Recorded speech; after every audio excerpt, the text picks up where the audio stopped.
Soon workmen came to give the twins their numbers. Donald was 9 and Douglas 10. When the men went away, they were left alone in the shed. "You may have noticed, Dougie, that yon painters forgot something." "What did they forget?" "They painted braw new numbers on our tenders, but they put none on us." Donald winked broadly at his twin.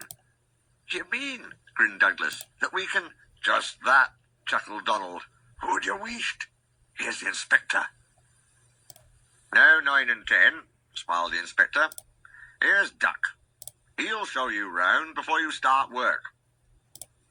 The twins enjoyed themselves and were soon friends with Duck. They didn't mind what they did.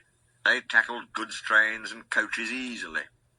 For once the twins had shunted them, trucks knew better than to try any tricks. "We like it fine here," said Donald. "That's good," smiled Duck.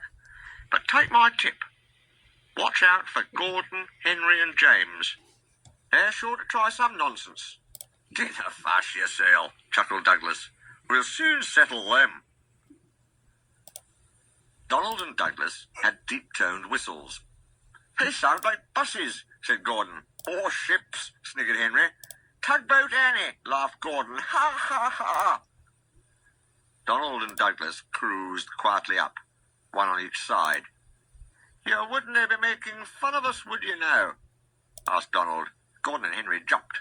They glanced nervously from side to side. "No," said Gordon. No, certainly not," said Henry. "That's fine," said Douglas. "Now just mind the both of you, and keep it that way." That was the way Gordon and Henry kept it. Every day, punctually at 3:30, Gordon steams in with the express. It is called the Wild Nor'Wester, and is full of people from England, Wales and Scotland. There is also a special coach for passengers travelling to places on Thomas's branch line. When the other coaches are taken away empty, engines have to remember to shunt the special coach to the bay platform. It doesn't wait there long. Thomas, with Annie and Clarabel, comes hurrying from the junction to fetch it. Thomas is very proud of his special coach.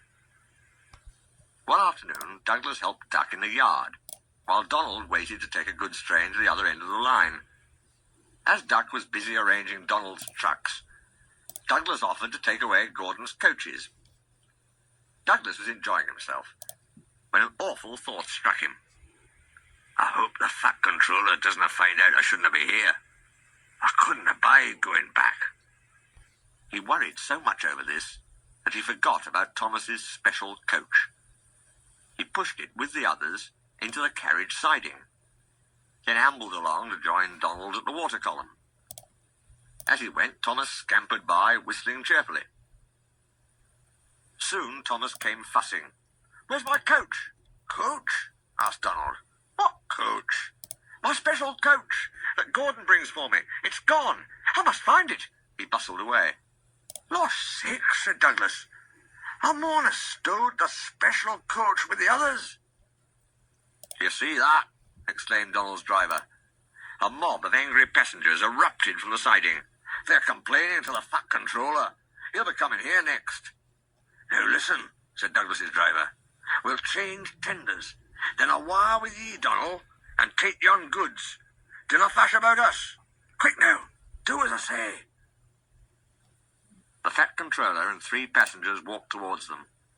But Donald, with Douglas's tender, number 10, was out and away with the goods before they came near. Douglas and his driver waited with innocent expressions. "Ah," said the fat controller, "number 9. And why have you not taken the goods?" "My tender is awa, sir." The driver showed him the tender, still uncoupled. "I see. Some defect, no doubt. Tell me, why did number 10 leave so quickly?" "Maybe, sir," put in Douglas, "he saw you coming and thought he was late." Said the fat controller. He turned to the passengers. "Here, gentlemen, are the facts.